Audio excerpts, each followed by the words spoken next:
So this Latina, who is a Trump supporter, got deported from Mexico back to the US, and I want to use this video to show y'all, no matter how hard you try, you will never be white. If you voted for Donald Trump, I want you out of my life. Because at a base level, I don't care for friends. I don't care for family. Because if I'm going into a future where interracial marriage is even up for debate, I don't want you at my wedding. I don't want you there. Hi you all, welcome back to the channel. I really appreciate you clicking on this video. So we have all seen how a lot of Latinos showed up for Trump, right? Well, now some of them are finally being honest about why they voted the way they did. So we are going to be checking out what they are saying in their own words. Then I will come back and share my thoughts. And I would definitely want to hear yours too. So drop a comment, hit the like button, and subscribe to the channel if you haven't already. Let's get into it. So this Latina, who is a Trump supporter, got deported from Mexico back to the US, and I want to use this video to show y'all, no matter how hard you try, you will never be white.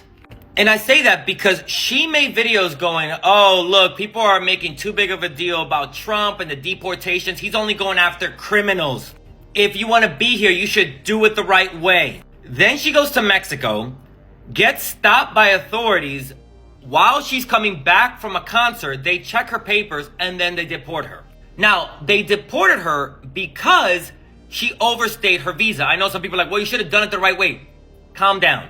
Let's just give her a little grace here. She's not a criminal. Sure, she has ideologies you don't agree with, but she wasn't committing any crimes. She was down in Mexico partying it up. Now, this is where the you'll never be white part comes in.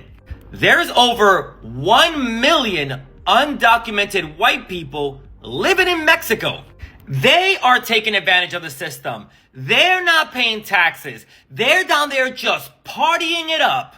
And like advocates in Mexico have been saying, that authorities don't go after white people. They actually go after brown people. So you were racially profiled in a country that you were trying to get dual citizenship for.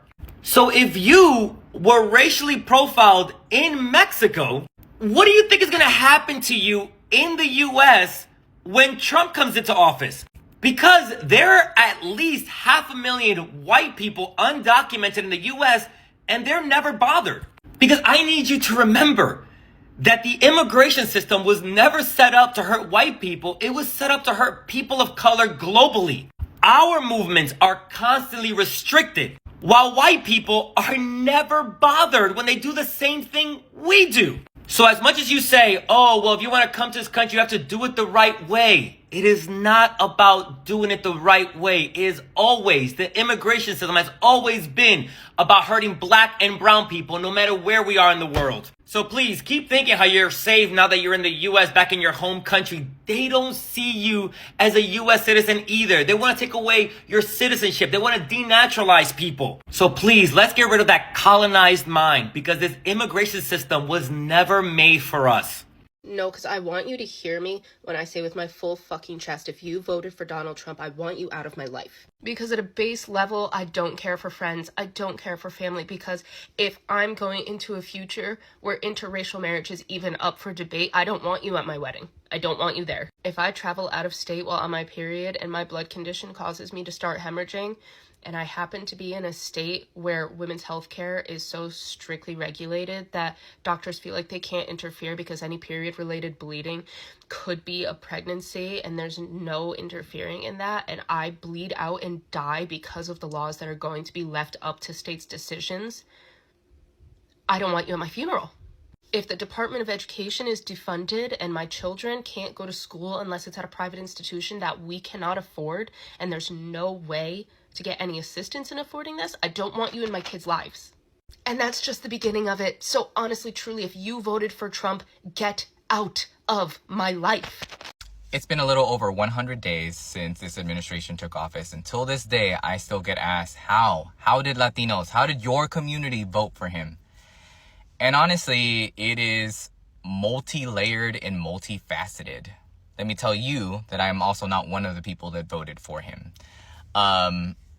And I say it's multi-layered, multifaceted because I think there's multiple reasons. Sure, there's a concern around misinformation and disinformation having taken advantage of our community or having people confused. I think that's one part of it.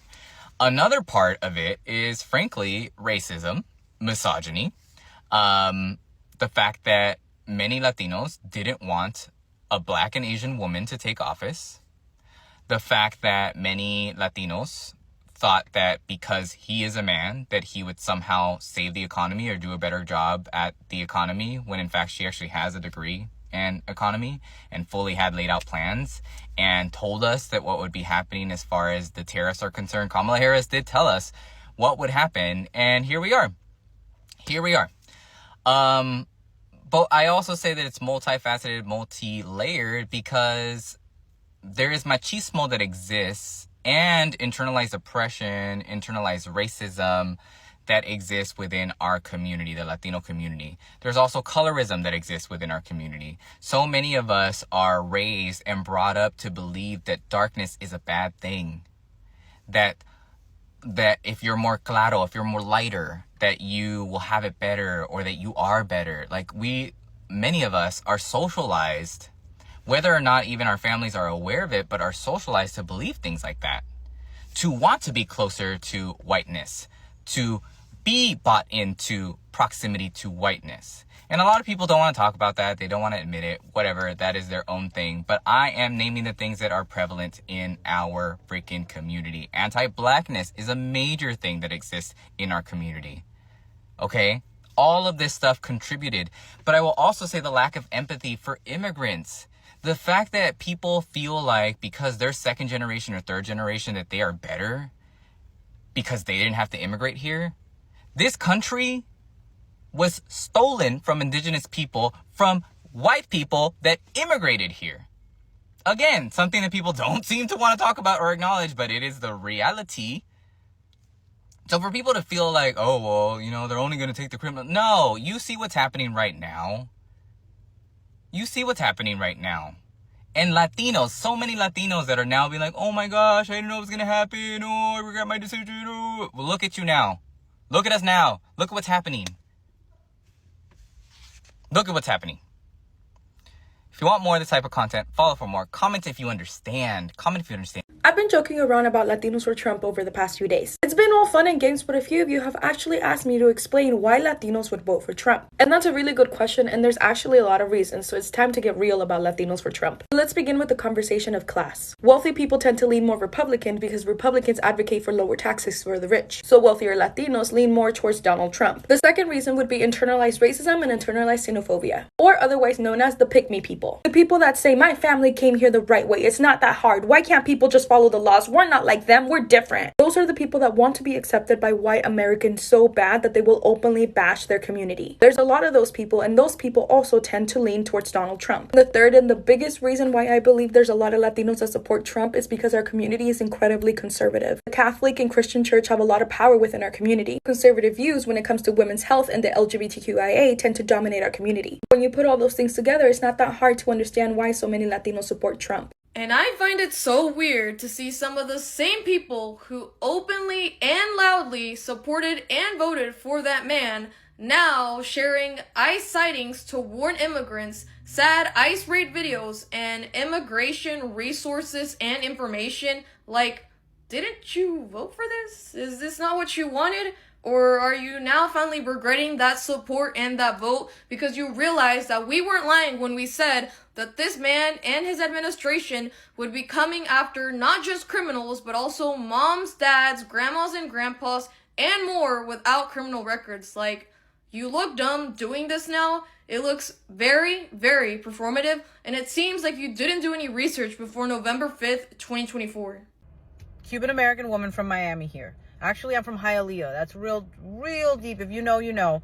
I'm from Hialeah. I'm originally a Hialeah girl. I am from South Florida. I grew up in a Cuban community. My mom's Cuban. I'm ashamed, and I just want to tell the world I'm sorry. Not all of us Cubans are like that. Some of us do have empathy. Some of us do feel solidarity with the rest of the Latino community that's going through it. Some of us knew this was going to happen and tried to warn our friends and family. I have to explain to you why it's so different in South Florida. The Cubans there live in this bubble where they're the majority, and they think that they're white, and they live in a certain bubble of privilege where they don't see discrimination directed towards them because they're the majority. But I promise you, to those Cubans that haven't really left South Florida, just drive a couple hours north and you're going to realize you're not white. You're not white. You're never going to be white enough for them. You know, so I'm ashamed. I'm ashamed of your votes. I'm ashamed of those stupid fucking videos I see you posting. You're embarrassing yourselves because, you know, I see those 3 Doritos later videos and I can't help but fucking laugh. Sometimes I feel bad. I feel bad because the person getting deported didn't vote for shit. But, you know, I have family members that are getting deported. And I have family members that voted for this fucking shit. You know, and I'm never going to share a table with them because now you want to feel sorry and now you want to feel bad. Now you see the consequences of your action where our own fucking family is getting deported. You know, it's too little too late. Too little too late. I see some of you crying on these videos saying how you regret your vote. I wish you had like thought about it before. But these are the consequences. This is what happens when you don't give a fuck about your other fellow humans. Karma's going to get right back at you. So again, this is an apology video to the rest of the Latino community. Please know, not all of us Cubans from Miami are like that. I'm not. Thanks, and I hope you all have as good a weekend. I mean, as good a week as you can have. Weekend. I wish it was the weekend. It's in the beginning of the week. But anyway, I wish you all a good week. And know that not all of us are like that. Not all of us are pieces of shit. Thanks. It's like they were hoping to get that white passing card handed over to them. But that card was never coming and it will never come. Now the reality is hitting hard. They have realized that no red hat or slogan was ever going to change that. So guys, let me know what you think in the comment section and thanks for watching. Do not forget to like and subscribe to the channel.